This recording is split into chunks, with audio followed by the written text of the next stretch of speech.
You ask Tiger to calculate. This deals with finding the midpoint between 2 points. The midpoint between the 2 points is -20, -14. Let's solve it step by step. Plot the 2 points and calculate the midpoint using the formula. The coordinates of point 1 are, x1 equals -14, y1 equals -58. The coordinates of point 2 are, x2 equals -26, y2 equals 30. PM represents the midpoint of the 2 points.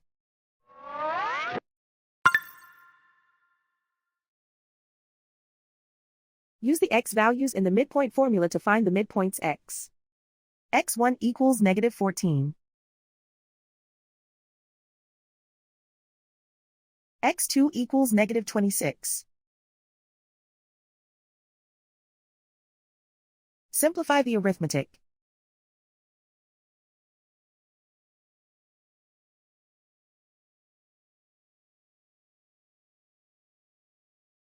Use the y values in the midpoint formula to find the midpoints y. y1 equals -58. y2 equals 30.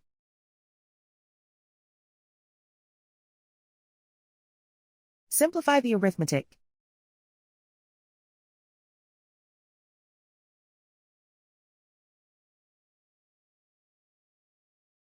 And so, the midpoint is -20, -14.